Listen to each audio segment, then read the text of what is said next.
Welcome to Real Estate 360 Live with Ryan Sloper, the trusted name in real estate radio. Now, here's Ryan Sloper. Welcome back, everyone, to another episode of Real Estate 360 Live. I'm your host, Ryan Sloper. For those of you not familiar with the podcast, my guest and I will cover all angles of real estate, from interest rates to the economy to what's happening in Washington, the Federal Reserve, Congress, anything that we deem important to you and your real estate decisions. As I mentioned, this isn't your typical podcast. We just talk about interest rates every week, although we do talk about where interest rates come from and how for 5+ years now they've been manipulated by the Federal Reserve in creating an interesting real estate market, a low interest rate market that actually has seen a very lackluster real estate market for where everybody would think a low interest rate environment would push housing. I think it's interesting because we've been covering this for 6 years now at this point, and everybody keeps saying, it's always the same question. It's like, how is the real estate market? Well, it's pretty much the same. There's still the same opportunities for low interest rates. I do feel like there's been some loosening of credit standards, so there's been more of a push to put people into homes that probably maybe shouldn't be getting home loans, and I think that that's a byproduct because they noticed that just the low interest rates on their own was not going to do the job, and I would expect that trend to continue. As I mentioned, about a year plus ago, we would start to see the entry of a lot of private lenders, maybe starting to do stated income loans and some alternative subprime loans that would start to enter back into the market. We've seen that shift, and I would expect, as we saw government FHA loans start to take on a pretty significant market share, now conventional Fannie Mae, Freddie Mac guidelines are starting to change. It's interesting because, in order for them to continue the Fed, this mantra of that, everything is on the up and up. The economy is looking up. The rest of 2015 is going to be on the rise. No surprise that we have the elections next year. They'll make sure that continues to be the narrative there. But all in all, with the low interest rate environment that we have, the question that I get day in and day out is this a good time to buy? And I want to cover it again today. We've covered it on past episodes, but I do want to kind of jump into that.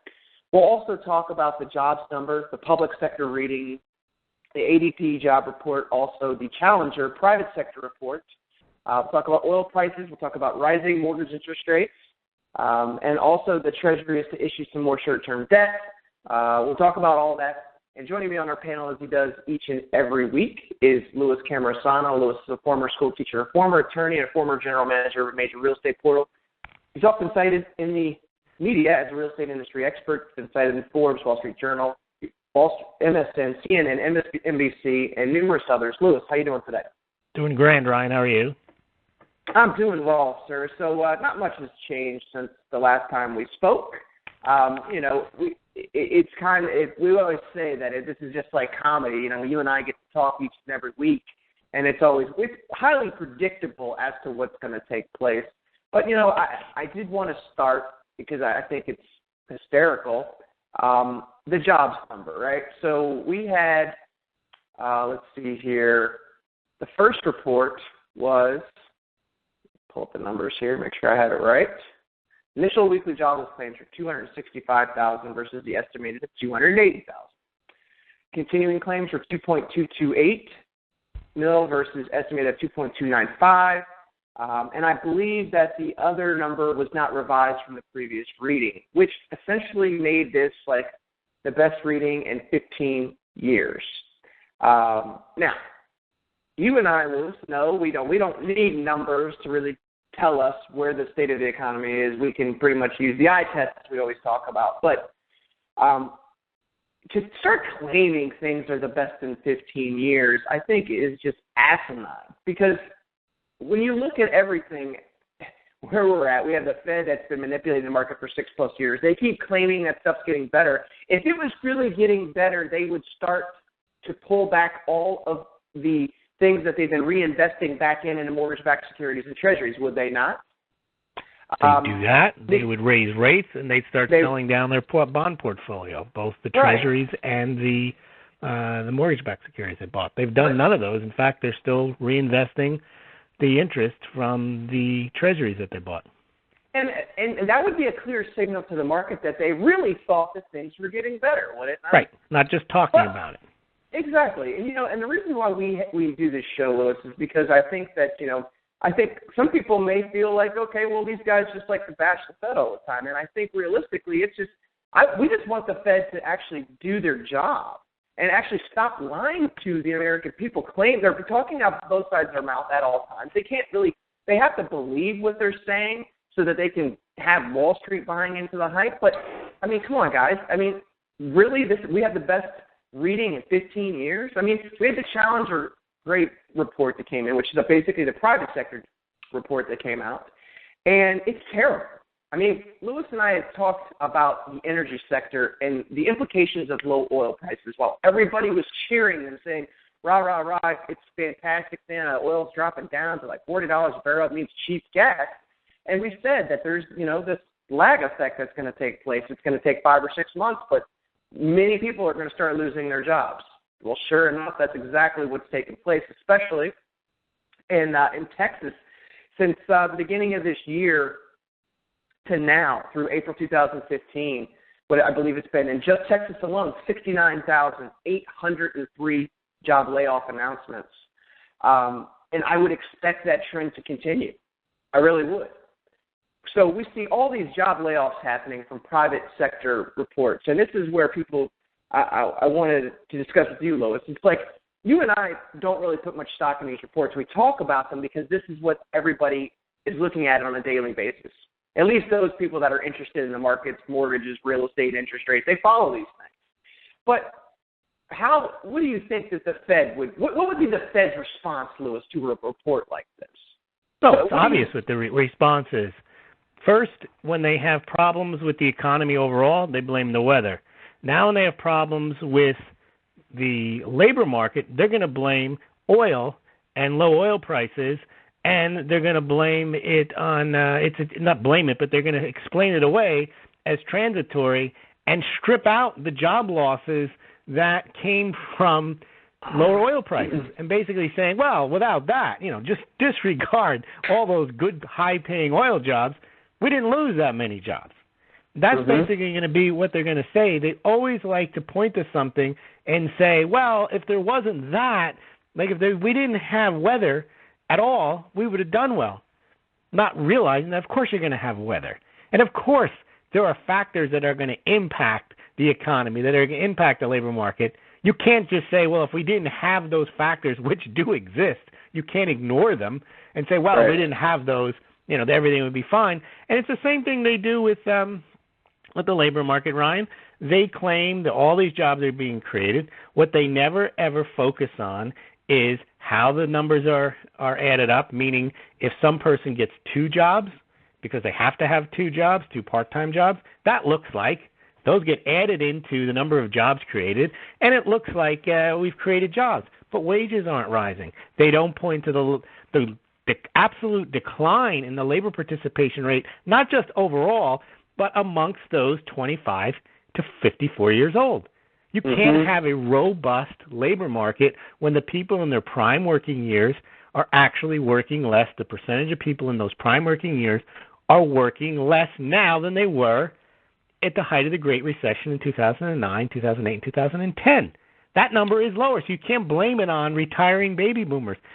They don't care. They just point to the top-line number, and then if that top-line number of jobs created comes down and it's evident that it's because of losses in the oil sector, well, that's in the oil, and that's temporary, and that's transitory.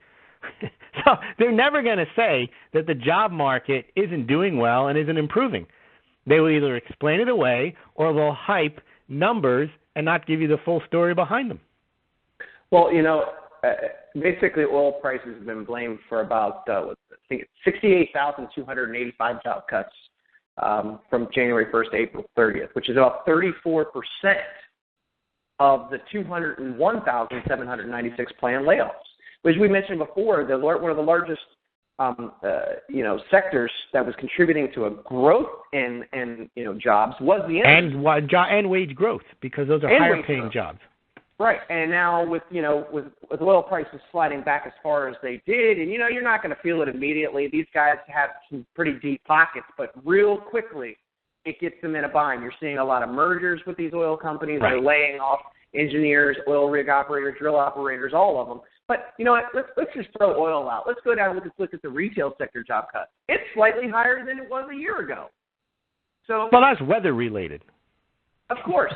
But, when we keep claiming that the economy is going to turn in the corner, then, okay, why? People are saving money on their gas. Why isn't the retail sector picking up?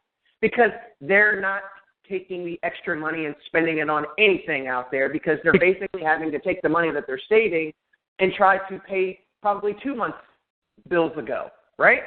Or they're having to pay increased Obamacare costs or insurance costs. There is no net savings from the lower oil prices. They only offset the net loss of purchasing power from the other things, the other cost of living things that have gone higher, such as rents, home prices, insurance costs, and food.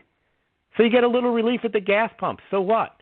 But what's ironic, Ryan, is they are now blaming oil for the woes in the labor market when they had claimed that the low oil prices were going to be a boon to the economy. We said all along they weren't going to be, but they said, the Fed said, the media said they were going to operate as a tax cut, they were going to boost consumer spending, they were going to boost GDP, so on and so on. Didn't happen, and now they're saying they have no excuse for why consumer spending hasn't increased. I don't want to say it's a bad economy. They say it's the weather.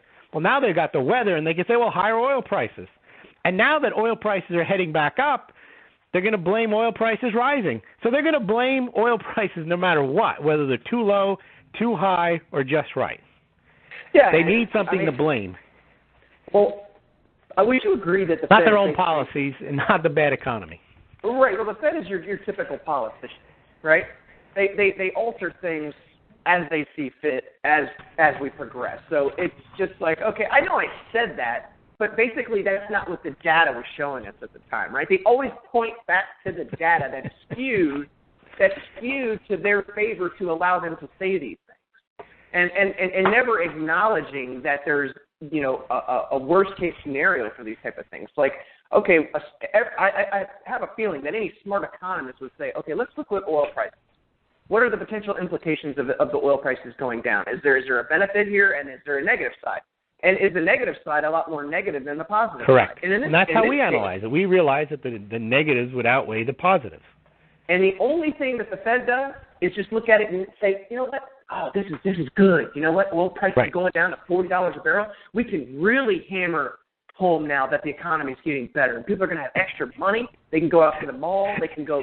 Even though, Ryan, it contradicts their whole point that they want inflation and lower oil gas prices are deflationary. Of course it does, because you know what? The average American doesn't give a damn about that information, right? They just want us to push out there that the economy seems to be turning the corner as far as employment, and with lower oil prices means more money in your pocket. It's actually, they've gotten off course to actually what they're all about, and they've been off course for a long time now. Well, I'll give you one, Ryan. Let's look at the Atlanta Fed. They were absolutely spot on. They were an outlier, as were we, when we predicted lower Q1 GDP. They had a model that showed that GDP was tracking close to flat, came in close to flat, 0.2. Now the Atlanta Fed is saying that their tracking of the second quarter GDP is about 0.8. It's very low. All the other cheerleaders are saying it's going to be 3%, there's going to be a rebound, the weather is finished, now it's smooth sailing ahead. None of the data indicate that, and the Atlanta Fed runs that recent data that we've had, which has all been negative, has not shown an uptick in April because of the better weather, and they're predicting 0.8. Yet, the Fed president, Atlanta Fed President Lockhart, is his own data. He's just looking aside from that, and he basically says, when it comes to lifting rates off near zero levels, all meetings are in play, including June. He says, I'm still of the view that the conditions will be appropriate in the middle of the year, which we're getting closer to, that things will be better, and we can start to raise rates. Why? His own data shows that the second quarter is running at 0.8. Why does he think that? And I think you mentioned, want to share with our listeners what Fed President Evans, I think, where's he from? Is he from Boston or Rosengarten? Chicago. Chicago, yep. And what did he say? He said he expects a nice economic rebound in the second quarter and the rest of 2015, but also said, in his opinion, that the Fed should wait until 2016 to start to raise rates. Why do people believe these guys? They come out every year, Ryan, and say, recovery summer, next year, next quarter, everything's going to be better. And when it doesn't materialize, they've got all manner of excuses. But every year they're wrong. Every year. And you and I continue to state that it's, okay, why would people think that something's going to change? We haven't done anything different than we've done for the last 6 years. Why would something change? It can't happen, guys, because they have to continue to pump treasuries, the mortgage-backed market, reinvesting interest. They don't have a choice because there's not the demand on the other side for these things. There's not. Nobody's going to buy them, not at the levels that they would need to be able to keep rates where they're at. And at the prices, exactly, at the inflated prices that they're at, which drives the yield down. Well, so we know that they don't really believe what they're saying, but at the end of the day, they have to continue this because they know that there's not a way out. They don't have any more silver bullets. The silver bullet is to just put more money into the market, print more money, put another QE. Or negative interest rates, or banning cash transactions, taxing cash transactions. They want to make cash such that you don't save it. It needs to burn a hole in your pocket. You lose it, you either use it or lose it. You have to spend it. They want you to spend it. They think that's how they're going to get the velocity money up. They're just going to punish savers. They're figuring there's no reason for you to save. Forget capital investment. We'll take care of that. We'll put the money directly into the economy. We don't need you messing up our plans. We need you out there buying. So we're going to start mandating purchases, whatever. They're going to have to get you to spend money by disincentivizing you to save it. Well, and I thought about this the other day. So I was like, who used to be one of the main drivers of the real estate market? To me, it was the middle class, right? It was the middle class, like, your average American that was probably moving every 5 to 7 years. Could be, they had a smaller house and then moving up to a bigger house, maybe up to another bigger house. But that middle the class Jeffersons was based on that, right? Moving on up. Exactly. And the middle class doesn't exist right now. It doesn't exist. It's such a separation of classes. There's such a wide disparity of Well, there's not that mobility that used to have.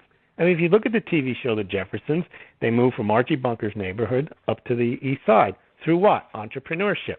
They started a business. They had one dry cleaner. Then they got 2 dry cleaners, and they expanded. Those stories, and that was just a common guy. And that doesn't happen today. I mean, it happens, but it doesn't happen at the same level. Well, I guess people working for themselves are down to the lowest percentage they've ever been in the United States. Right. Well, what I'm getting at is that it's like, okay, so basically it's the people that can qualify, some of the millennials that may be able to qualify because they can get a loan from their parents, or they're the ones that can buy right now. But the middle class to just do it on their own doesn't exist. But if their parents are giving them the money, they're not really middle class if they have that kind of money. No, what I'm saying is those are the millennials that they might be getting big down payments from their parents that are pretty well off. You know what I mean? Exactly. It's not like middle class parents can afford to give their millennial children that type of start. No, it's not at all. And the media continues to push millennial because they realize that the middle class has been crushed. They're gone.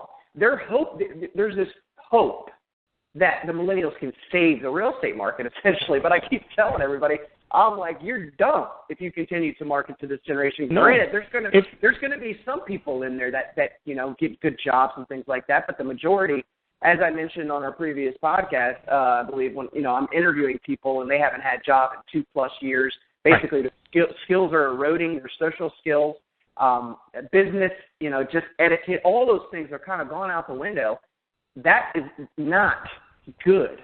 What kind of houses are they going to buy anyway? They're not going to buy the boomers' large McMansions. When they finally are able to move out of the basement, they're not going to go and buy a 4,300 square foot home. They're going to buy a small starter home or move into a condo.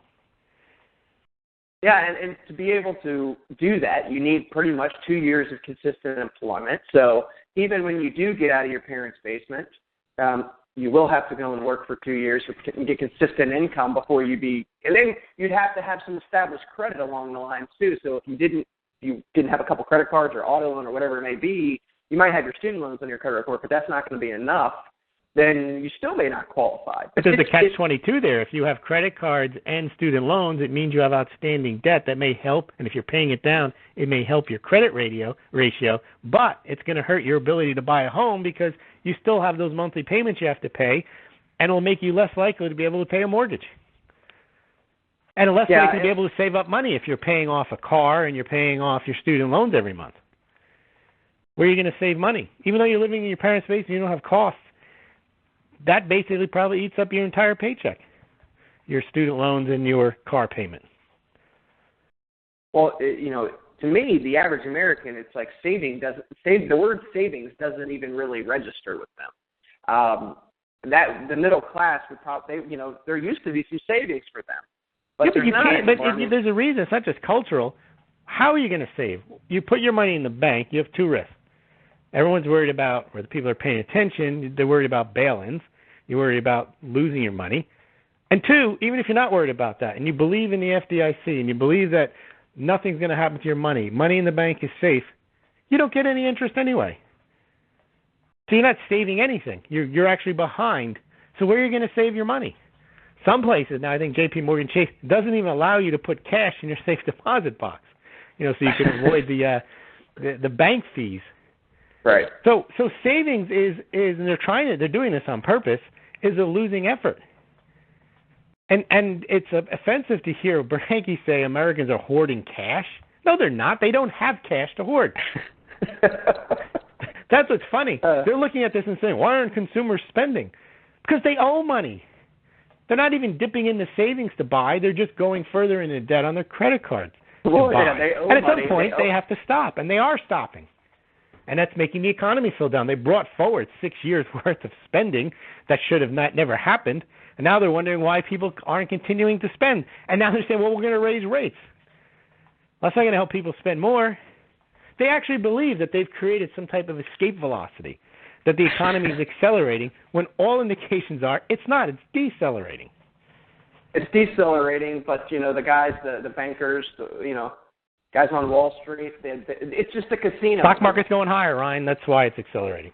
Well, it's true, and it's just a glorified casino, Louis. But actually, it's one of the best casinos that you could ever play in, because essentially it's like, okay, we have a 90% chance that even if we lose our money, we'll get it back. Right. The house wins, and a lot of the players win. Think about why people go to casinos. It's the hope. But the reality is the casino is a sucker's bet, right? You go there, you bring a couple $100, and you leave with nothing. If you go with a group of guys or gals or whatever, maybe one person hits it big, everybody else loses all their money. But when you go into stocks, everyone makes money. It's the best casino on earth. All the while investing in companies that aren't making money. Exactly. Everybody wins. Doesn't matter whether the company makes money. Doesn't matter whether you know what you're doing or not. Doesn't matter at all. You just show up, put your money down on one of these companies, whether they make money or not, PE, price sales, who cares? It's got a story behind it. Some investment bank is willing to promote it. CNBC is willing to pump it up. It's going to go up. So now that we've had this thrown out there that the Fed should wait basically until 2016, and if you remember, my prediction was that they wouldn't touch rates until after the next election, right? Correct. Or even then. You basically are saying not that they would raise rates after the election, that just that they're not going to raise them before the election. Correct. And you know what? And we had the conversations a few episodes ago that if they did raise interest rates, it would be like one time, just as a credibility play, as they did when they started tapering. Because at a certain point, when there's enough crap out there in the media where they're just like, all right, Fed, come on, you've been telling us this. When is it coming? But we're not even close to that. But people are not losing patience, other than a small amount of people in the alternative media and us. No one's really they're actually thinking that, well, the Fed's being prudent. They're doing this watch, wait, see, looking at the data. It's obvious if looking at the data, had anything to do with whether they would raise rates or not, they wouldn't even be thinking about raising rates.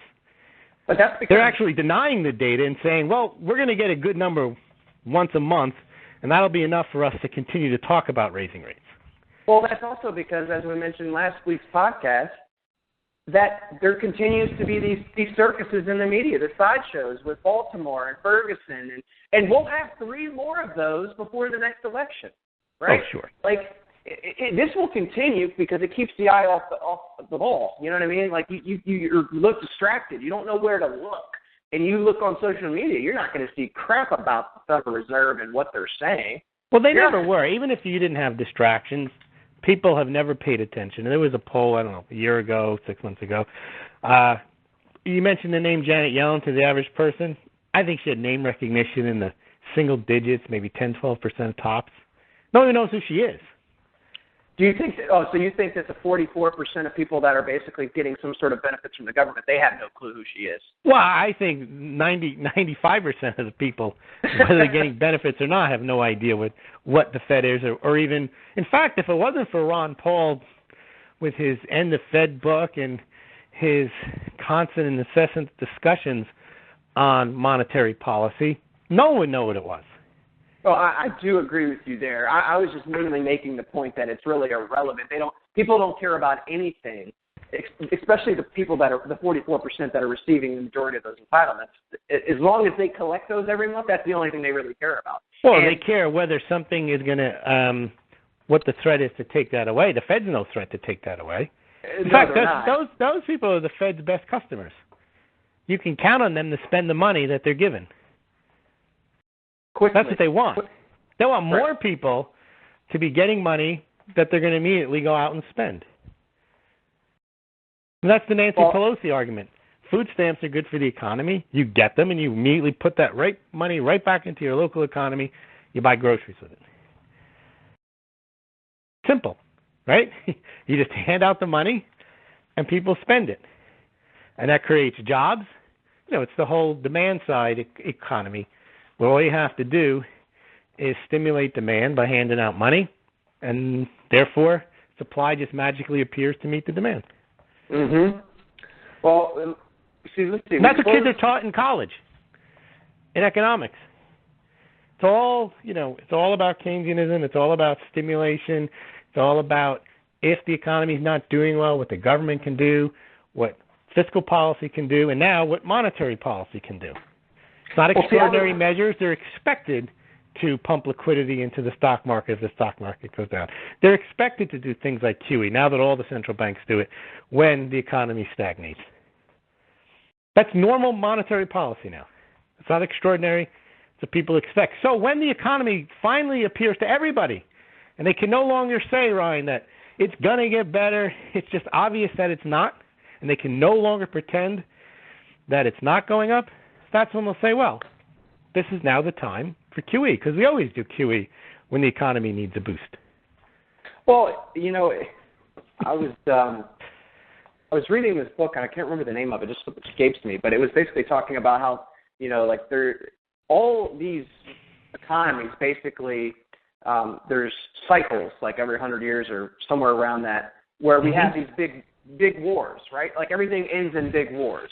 And that's where I see this ending, is a war. It's not, I honestly feel like we can go for 10 plus years, have a lost decade or decades, because it doesn't matter. We've already gotten 6 years. We can get to 10 years because they're not going to, nobody's going to distinguish, hey, we're 10 years into this now and we still haven't turned around. Well, we're 6 years into it. It didn't work. So why wouldn't they get to 10? Why wouldn't they get to 15? Why can't we be like Japan? Of course. How long can that road be that you kick the can down? Well, is it a dead end, or is it just you just add more road? Well, there's been some people that have been projecting that this goes somewhere into the 2024-25 range, somewhere into the 2020s. That's when the next big uprising and war takes place, and it could be well before then. But you can always add more debt. See, people keep thinking that there's a limit to the amount of debt. You can always create more debt. You can always find more people to buy it. And the way you do it is you keep lowering rates and you disincentivize savings. So you just keep issuing more debt. Well, at the end of the day, eventually there's a limit, but maybe we're not even halfway there yet. And see, that's what I'm starting to think. I'm thinking that it's really irrelevant because at the end of the day, they're just numbers. The stock market, 17,924.06. That's what it closed at yesterday. Right. The NASDAQ, 4,945. It could have been 16. It could have been 20. See, housing prices, Ryan, are different. You can't push housing prices much higher because people actually have to buy them. You can put the stock market wherever you want. If Apple is 800 or 1,200, 2,000, so what? If it's 2,000, you just buy less of it. You can still buy it. Well, you're absolutely right. And the reason why that matters is because nobody's income is just rising numbers, right? Everything else can rise. Everything else can rise except when people's income doesn't rise. You can't buy not a way. You can't make up the difference. You can't. So that's why they've given up on housing. Now they're saying that housing prices don't need to go any higher. We need to increase sales. Well, that was always the case. But the way you increase sales is the prices don't have to level off here. They have to come down a bit. But you don't gin up demand in the stock market when the price goes down. People chase them as they go higher. And they can. It doesn't matter how high the price goes. You could be making no money at all. If you have $100, you can still buy a fractional share of Apple. Well, and, that's why I'm saying, let's just say that our national deficit is $500 trillion, right, with everything. It doesn't matter. It's just a number. Right. It could be a trillion, billion, zillion. Right. It doesn't matter. They can start creating new numbers if they wanted to. And at the end of the day, if the Fed's in control of it, they say, hey, this is what we're doing, everybody else is going to follow. They're just sheep. There's nothing that's going to change, and I'm convinced of that at this point because they know. So we'll go through the whole seasonality. We'll blame things on oil. We'll blame things on the winter. Well, you know what? Summer came too early this year, Lewis. It's been really hot here on the East Coast. So summer actually had an effect on the spring job market. So we're expecting, hopefully, it'll get better, through the channel. You can create whatever you want. Whatever narrative you can make up is what they do. And it's frustrating because it's like, okay, so when is enough? And I'm beginning to think that it doesn't really matter. Well, it's the same with supply and demand. You say, well, this can't go on forever. Well, they just changed what the dynamic of supply and demand means. Doesn't mean the physical amount of gold and silver available. It means the paper amount available, and that's infinite. Yeah, that's why I always argue that the only thing that you do have control of is yourself, right? And it's, you have to basically react. Don't necessarily pay attention, but just kind of do things that are going to be potentially beneficial for you and your family, whether that's creating your own business if you can, being entrepreneurial, taking multiple jobs, but finding a way to better yourself and not letting this stuff hinder you. And it's difficult for the majority of people because they've been brainwashed into that this is what they're supposed to do. They're supposed to go to elementary, middle, high school, college, get your master's, get your PhD, come out, get a job, make no money. Well, the problem with, though, trying to be independent, Ryan, is for housing, unless you rent, you're relying on the programs that will allow you to borrow money. Yes, because not many people can afford to pay cash. Correct. And that's been the case forever. Even in the 20s, 30s, 40s, 50s, when home prices were much lower, no one really wrote it. You could save up for a car, but you really couldn't save up for a house. It takes too long. It takes too long, and there's no, and there even. But at least, let me just. But at least then, you could pay off the house. Now people can buy a house, never expect to pay off the house. So basically, just paying a mortgage, and they may never own the house outright. Even then, after you own the house, you still owe thousands of dollars in taxes to your local municipality. Of course, and then you have insurance, and you have HOA dues and everything else. Right. Which, in some cases, it gets to be pretty expensive. Of course, of course. I've seen. And I wonder why people don't have money to spend. Their housing costs are so expensive. They can't go out and use. There's no discretionary spending left. Well, even if you were in like New York City or San Francisco, one of those major metropolitan areas, and you bought a condo, even if you paid cash for it, you might have condo dues of like $1,000 plus a month. You might have taxes of like $1,000 or $2,000. Exactly. And then if you have to expensive. pay, well, that's $2,000 right there. You have a car, that's another $500, and if you have a private insurance, that's another $1,000. You're talking $3,500 a month, and you haven't done anything. You haven't eaten, you haven't moved, you haven't bought clothes. That's $40,000 net, pre-tax money. So you have to be making a few $100,000 to afford that simple lifestyle in those areas. Well, your cost of just breathing and living in a place is $40,000. And that's on the low end. Well, it's also one of the reasons why there's certain people out there that will say, you know what, I'll never buy a house, I'll just rent, right? Because they're not worried about the small tax deductions. And a lot of those people that say that are rich people, so they understand that they weren't going to get the tax break anyway. So they're going to rent because then they don't have to pay those taxes. They don't have to worry about those kind of things. They pay their flat rent. They can move around as they see fit. They don't care. It doesn't matter to them. But see, that's not kind of what everybody can afford to do. They can't afford to have to move every year or two. Or just when the landlord comes back in and say, hey, I want my house back, they got to pick up their stuff and go somewhere. Most people can't do that. They got families. They're like, well, then it's your cost, though. Then it becomes a losing proposition. You have to move every 2 years because the moving costs are high. Well, they don't care, though. They could care less. It's still probably cheaper. Yeah, it's still, It's still going to be cheaper, you know? And that's why when I get the question of, you know, well, should I just consider buying versus renting? And for every person, it's different. Like, if somebody's got millions of dollars saved up and it doesn't matter, and they don't plan on living around here for that long, I mean, there's a side of me that's like, okay, well, do you want to invest in real estate? Because if you do, you can take advantage of the low interest rates. If you cash flow and you know that people are always going to need a place to live and you can rent that place out and you're going to net 8 to 10 to 12% on the cash flow, then, yeah, that makes sense to me. But I think we don't ever look in terms of it's always just, hey, should I buy real estate to see basically if home prices are going to go up? And I get sick of that because it's unfortunately what always gets us into this mess of people buying houses for the wrong reasons. The right reasons are that you're trying to get your family into a house that you can call a home, that you can protect yourself from future inflation because you have basically a fixed cost. You get a 30-year fixed rate, you can nail it down. And I'll beat this drum continuously because this is the real reason why you want to do it. Our first show, we mentioned that basically you're locking in your cost of shelter for 30 years. Done.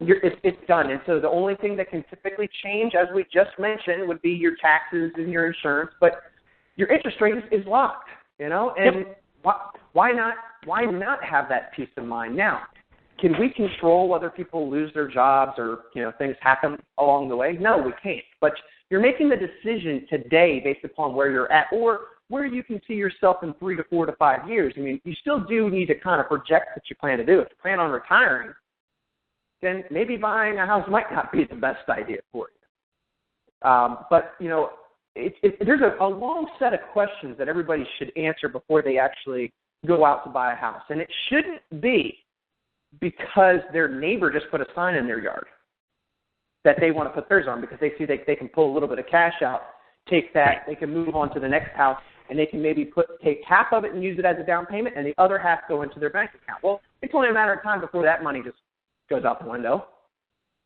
And I honestly see that a lot of the time. It's like, what's the quickest way to get the cash? And listen, if the people have equity, that's one of the main things that people do, sell their home. They sell their home, take the money. I see it every day.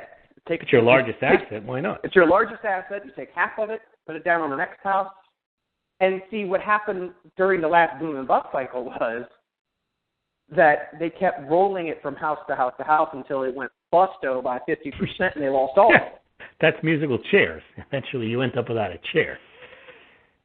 We have a low interest rate environment now, though, that doesn't allow for most people to play musical chairs because they can't get qualified. Right. And so that's why we're not seeing, but I have mentioned on the last episode that we've been seeing appraisals coming low quite a bit, and I kind of was making an assumption that this is something that they've actually wanted to happen. I don't know for sure, but just based upon some of the things that I've seen, to kind of keep prices tame. Because in the D.C. metro area and a lot of the major metropolitan areas, there is still kind of a shortage of inventory for certain price points, which what I would say is just call like your lower middle income people that those are the houses they're buying. Like in the suburbs of the D.C. metro area, if you have a townhouse that's sub $350,000, they're moving like hotcakes. They can't even basically get the sign in the ground and the house is sold. Oh, sure. Affordable housing is definitely in short supply.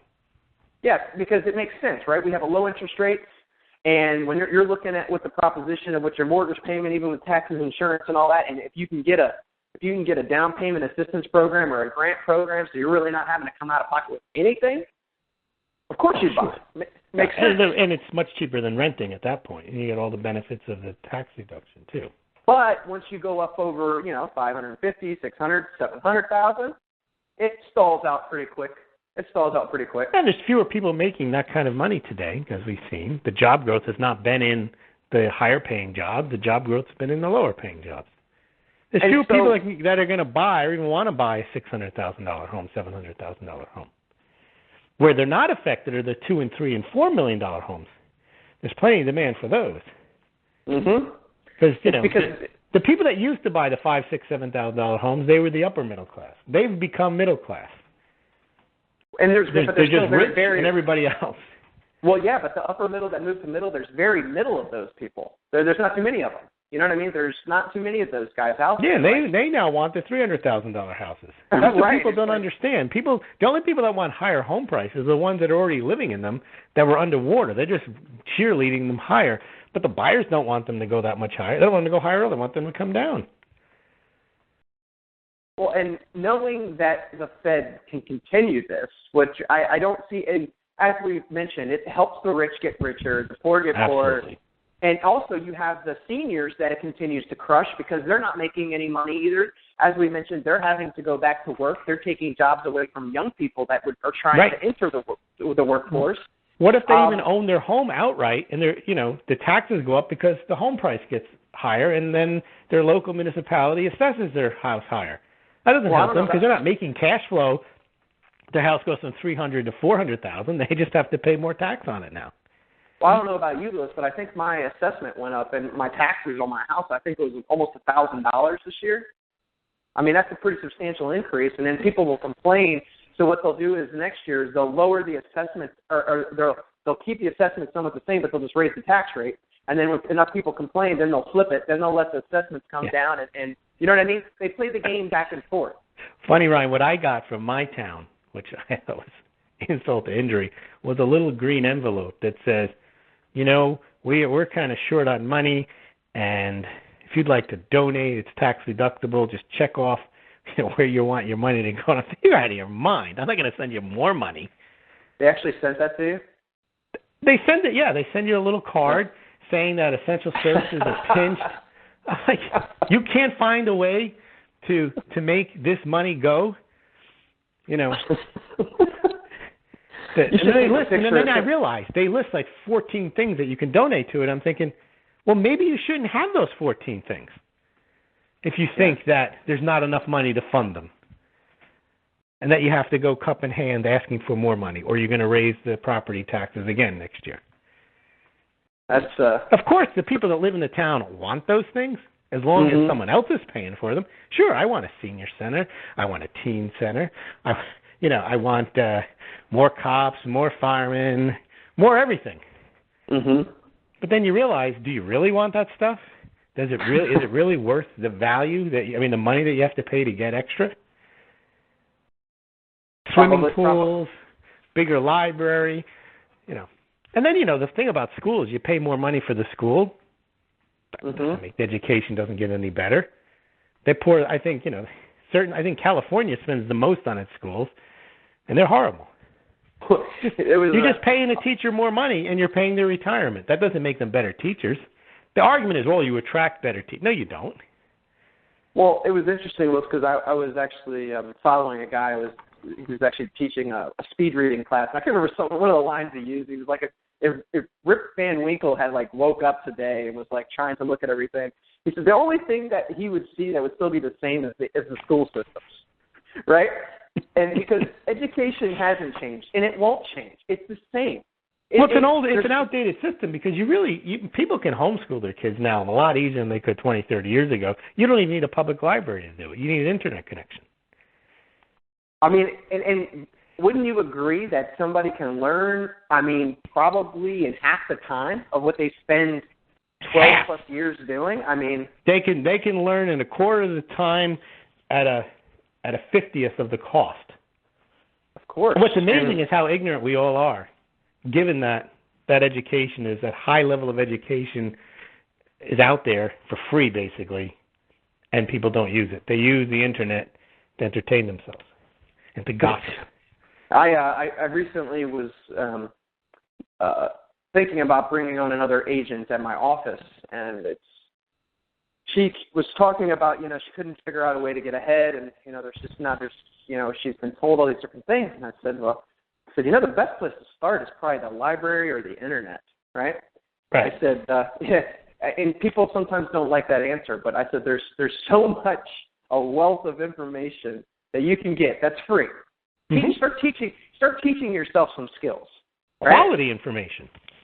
Yeah, quality information that years, probably 10, 20 years ago, we would have to pay thousands of dollars for. Correct. Now it's free. But since some people are getting so much information thrown at them today, I find one of the biggest hurdles, Lewis, is figuring out what to pay attention to, right? Mm-hmm. And being the thing about education, it doesn't come in your face. It's not the most attractive. It's not the most stimulating that you want to dive into it. That's when they throw war and famine and Kim Kardashian at you. That's what gets your attention. And don't forget Bruce Jenner. Well, there you go. I mean, why is that even a story? But you go anywhere. His face is everywhere. So he had a sex change operation. And the thing is about Bruce Jenner is, no one even, if you're not even old enough to remember him, and he wasn't that popular back then. He was on the Wheaties box from, I think he was in the 76 Olympics. Well, he's basically a nobody now. I mean, other than because he did this. Well, it was just the Kardashian thing. I mean, it was the minute that got linked up with him, it was just you put those two together, and it just created its own. It was just literally. I don't even think people are interested in the story. I think they just create that story, and they say, well, this is what you're going to be interested in. This is what you're going to talk about. Because it never would have crossed my mind to care about it. Well, it wouldn't. You have Rick Santorum talking about Bruce Jenner. Mm-hmm. Why would a presidential candidate have to talk about that other than this story has been thrust in front of people for consumption and for distraction and for discussion? Yeah, well, but see, to me, I think as we talk about education on our real estate show, and people are like, well, why is this important? I think it's plenty important because, you see, this is the way that you could actually get wage growth to actually go up. If people actually started to develop their skills, right, and started to realize that they had to make their own opportunities instead of waiting for their opportunities to just appear in front of their face. And the government will continue to, as long as the government continues to tell you that, hey, there may be a program that you join the government and we'll just get rid of your student loan debt. Or to fund, or to make it easier to fund, make it more expensive too, to fund education. That's Elizabeth Warren's whole stick. That, we're going to create more programs so that you can find more money to go to college. And the reason she wants that is she wants people to find money to go to college because that's how she supports her lifestyle, making $400,000 a year as a college professor. Right. But you indoctrinate them into the system. You convince them that it's the most important system. It's the most important thing you can have is sitting in a classroom for 4 years hungover and listening to some teacher drone on about something that you have no interest in that won't help you with a job. They want to perpetuate that. They want that as the most important thing. Everyone has to go. It's democratic. It costs a lot of money, but don't worry. We'll come up with a government program to put it in your hands. And so what if it goes higher? If it goes higher, we'll write off the loan, and as long as you come work for us. Well, that's a scam. It is. And people don't see it as such because the underlying premise behind that, most people buy into that, yes, the college education is the cornerstone of financial health and in your entire being, is wrapped up in the fact that you've got this credential. Now, of course, they're losing that, just like they're losing the argument that the economy is doing better. People are starting to see, no, the economy is not doing that better. They're starting to see, well, wait a minute. Is it really worth $40,000 a year to go to college to come out and get the same job I could have got without taking on all this debt? Well, I could have gotten a job at Starbucks drawing on coffee cups 4 years ago. Well, yeah, there's a lot of irony when somebody would go to a high-end university and pay $40,000 a year, and then they come out from paying $40,000 a year and they're getting paid less than $40,000 a year, right? Right. And then they're pissed off. Then they're bitter that they're drawing on coffee cups. Oh no! And they should be happy they have a job. But here's the thing, Louis. They don't even take that job because they say that, no, they're worth more than that. Well, that's true, too. They don't even take that job. They sit on the sidelines to wait for the 75 or the 80,000 job that's not ever going to come along. Right. And see, this is why we have, they talk about all these people sitting on the sidelines waiting for jobs. What they end up doing is they go back to school to get their master's to continue. They double down on their error. Right. They double down because they say, well, you know what it was? My bachelor's wasn't enough. And who convinced them that was the case? Absolutely. You see those little ads all the time about going back to school. Obama, it's funny, like Obama has nothing to do with it, but they say Obama says go back to school or whatever, and there's money available for you. And so they go back to school, they learn more useless knowledge, and they owe more money. Having more college doesn't make you more marketable, especially if the jobs aren't there anyway. It's the same thing. Just because you're more trained in social studies doesn't mean there's more social studies jobs. In fact, it means there's fewer because more people are studying social studies. Well, and it's, just even if... Because if the jobs are there, Ryan, they would do without the degree. Because I know when there's teacher shortages, they will take people just with college degrees, and they'll send them to college. They'll send them to teaching school afterwards. Not that that's a big... Not that you need to go to another teaching school, but the point is that if there really were jobs, a job shortage, you wouldn't have to get more college education. So you come out with more college education, the job still isn't there. Well, and I think that, the point of all this is that real estate definitely isn't a problem, right? You don't need a college education for that. No, it's definitely not a problem. The problem is so much bigger, and nobody really wants to talk about the key problems. And these key problems, it really starts with the college, and that's the reason why we're not seeing employment where it should be, because people they can be self-taught. It doesn't cost you anything. And it's no coincidence that when you start looking at some of the top companies in the country, that a lot of them are high school dropouts. Or college dropouts, right. Or never went, or graduated high school and never, I could post a link to that, like 250 people that are highly successful, basically changed the world, never went to college, never graduated from college. Yeah, it's a huge list from Apple, Microsoft, tons of companies, Subway, that the people that created those companies didn't go to college. Didn't go to college, but yet the government continues to peddle that in order to be able to get that type of status, that you need to go through college, right? And there's never going to be the media pushing on people to say, don't go to college. Oh, of course. It won't happen. So unfortunately, people are going to have to, figure that out for themselves. And I think if people have enough friends out there that are not being able to find jobs, you would think that would start to ring true. But and much like the Federal Reserve, and it just continues on, that is going to probably continue on as well. Unfortunately. So, the non-farm payroll came out. It wasn't very good. It was 223,000. They expected 228. So it's up a bit from last month's horrendous numbers. But what are they going to say? It increased. It's still over 200,000. The biggest, they're going to average the last 5 months. They're going to say last month was a blip. See, the economy's getting better. It's April. So what? Who's going to analyze the 223,000 jobs? Who's going to look at the labor participation rate amongst 24 to 54-year-olds? Who's going to look at the wage numbers? Nobody. No, we won't. They're just going to tout this number as over 200,000, and we're off to the races. Well, it's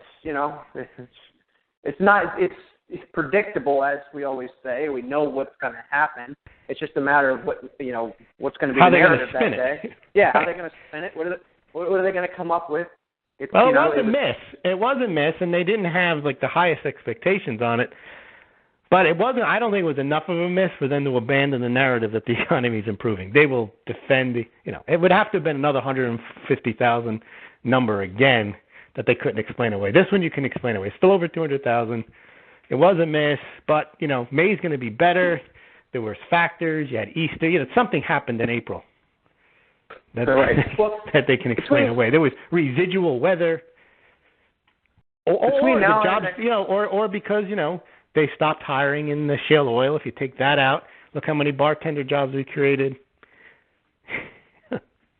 Between now and the next election, nothing is going to be really bad numbers. I can promise you that. Like, even if it is, they will downplay it and they'll move on to the next report because they don't want there to be any real major thing that pops up between now and the next election that could kind of start swaying voters. Ryan, other than forces that are against the powers that be, and I think there's some very strong forces in the oil lobbies who do not like the stranglehold that the banks have on politicians, and so there are powerful enough forces that might counteract that narrative. Only time will tell, right? Well, so far they've managed to hold on. That's for sure. They've been playing a very bad hand very skillfully. You got that right. We're up on the end of the show here, Louis, but I want to thank you again for coming on. Guys, if you have any questions or would like us to have topics to cover on future episodes, please feel free to go to realestate360live.com. On the right-hand side, there's an Ask a Question button. Also, subscribe, share the show on iTunes. Louis, where can they go to check out your blog? Smaugld.com. SMAULGLD. There's a blog there on gold, silver, Federal Reserve, real estate. Please check it out. Smaugld.com. Thanks, Louis. Appreciate it. Thanks, Ryan. Thank you guys for tuning in. We'll be back again next week. Until next time.